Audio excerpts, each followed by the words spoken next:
है इस संसार का विचरण करता हुआ, इस पृथ्वी का विचरण करता हुआ अपने सारे जीवन के अनुभव समस्त प्राणियों को दे सके, ऐसा कार्य करता रहे।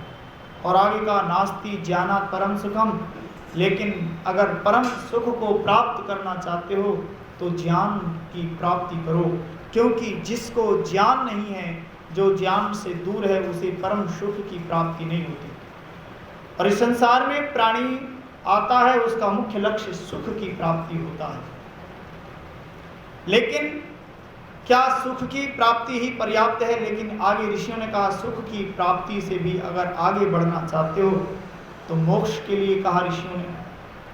लेकिन इन सारी व्यवस्थाओं को से परिचित होने के लिए हमें ज्ञान की आवश्यकता होती है, और ज्ञान के लिए गुरु की आवश्यकता होती है। और गुरु हमें कौन सा बनाना चाहिए, कौन से मजहब का, कौन से संप्रदाय का, या कौन से मत का, कौन से धर्म का बनाना चाहिए। तो महात्मा चाणक्य आगे बहुत सुंदर बात कहते हैं। वो कहते हैं त्यजेत धर्मम दयाहीनम, ऐसे धर्म को छोड़ देना चाहिए जो दया से हीन हो, जिसके अंदर लेश मात्र भी दया नहीं हो। और आज तो धर्मों की, मजहबों की बात बाढ़ आ रही है। इस्लाम वाले कहते हैं हमारा धर्म है, ईसाई वाले कहते हैं हमारा धर्म है, पारसी कहते हैं हमारा धर्म है, बौद्ध कहते हैं हमारा धर्म है, जैनी कहते हैं हमारा धर्म है। बहुत सारे धर्मावलंबी संसार में है। लेकिन अगर हम यहाँ पर महात्मा चाणक्य के शब्दों पर ध्यान देते हैं, वो कहते हैं कि त्यजेत धर्मम दयाहीनम, जिस धर्म के अंदर दया नहीं है, ऐसे धर्म को छोड़ देना चाहिए, त्याग देना चाहिए। अब हम सबसे पहले इस्लाम का विश्लेषण करते हैं। मुसलमानों में कितना धर्म है? बकरीद मनाते हैं, बकरों को काटते हैं, बहुत सारे प्राणियों की हिंसाएं करते हैं। क्या इनके अंदर कोई दया का भाव है? जब दया का भाव नहीं है तो ये भी धर्म नहीं है।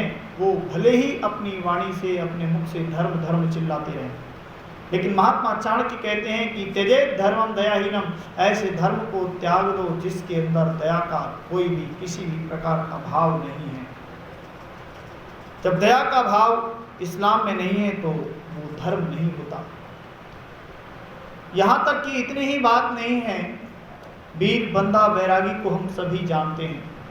वीर बंदा बैरागी अपने सैनिकों के साथ पंजाब के अंदर एक किले में छुपे हुए थे मुसलमानों से, और छुपे हुए थे। उनके किले के अंदर जो भी राशन पानी, खाने पीने के साधन थे, वो धीरे धीरे समाप्त हो रहे थे। और एक दिन ऐसा आ गया, वो सब पदार्थ खाने के समाप्त हो गए। उनके सैनिक